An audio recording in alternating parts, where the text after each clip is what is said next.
আবারও শহরে সাপের আতঙ্ক। তবে এবার জাত কোকড়া বা কেউটে নয়, দেখা মিলেছে এক বিশাল আকৃতির দারাস সাপের। ঘটনাটি ঘটেছে রবিবার দক্ষিণ দিনাজপুর জেলার তপন ব্লকের নকরাকুড়ি এলাকায়। এদিন রবিবার এক গৃহস্থের বাড়িতে লক্ষ্য করা যায় বিশাল আকৃতির এক দারাস সাপ। বিশাল আকৃতি হওয়ায় আতঙ্ক ছড়িয়ে পড়ে গৃহস্থে। খবর দেওয়া হয় Dakshin Dinajpur snake and animals protection সমিতিকে। ঘটনাস্থলে 2 সদস্যের টিম পৌঁছয়। যুদ্ধকালীন তৎপরতায় সাপটিকে উদ্ধার করা হয়, পরে নিজ পরিবেশে সাপটিকে ছেড়ে দেওয়া হয়। উদ্ধার শেষে সর্পপ্রেমী অতনু ঘোষ জানান, এটি দারাস সাপ, বিষহীন সাপ। তীব্র দাবদাহ বাইরে, সেই মোতাবেক ঠান্ডার খোঁজে সাপটি ঘরে ঢোকে।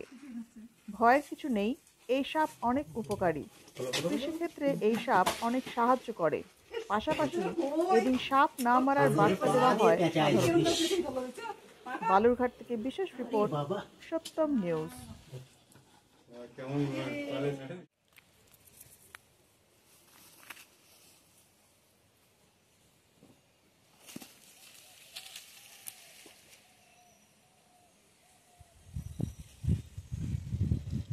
দাদা, আপনার বাড়িতে একটা দেখলাম হচ্ছে বিশাল আকৃতির একটি হচ্ছে সাপ বেরিয়েছিল। কি সাপ বেরিয়েছিল এবং আপনি এটা কি করে বুঝতে পারলেন যে সাপ বেরিয়েছে? এটা এমনি সাপ দেখতে পেয়েছিলাম, কিন্তু আজকে দেখতে পেলাম যে এটা একটা সাপ। তো এটার জন্য কি আপনারা কি হচ্ছে আতঙ্কে ছিলেন? হ্যাঁ, আতঙ্কে ছিলাম।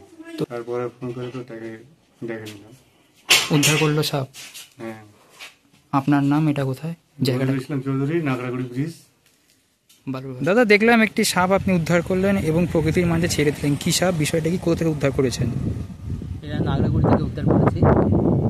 ওরা ফোন করেছিল আমাদেরকে, ফোন করার পরে ওখানে যাই যে ওরা তো কালকে রাতবেলা সাপটা বেরোয়েছিল, তো কালকে রাতবেলা যাওয়া যায়নি।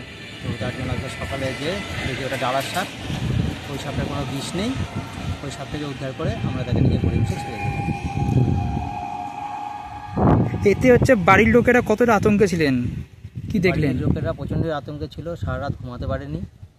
ওরা সকাল থেকে উঠে ফোন করা শুরু করেছে, দাদা তাড়াতাড়ি আসুন, তো যত তাড়াতাড়ি হোক যে সাপটাকে উদ্ধার করি, তারা আতঙ্ক মুক্ত হয়। সংস্থার নাম? আপনার নাম? আমার নাম অতনু ঘোষ। আমার সংস্থার নাম হচ্ছে দক্ষিণ Dinajpur snake and animal protection সমিতি। কি পদে আছেন?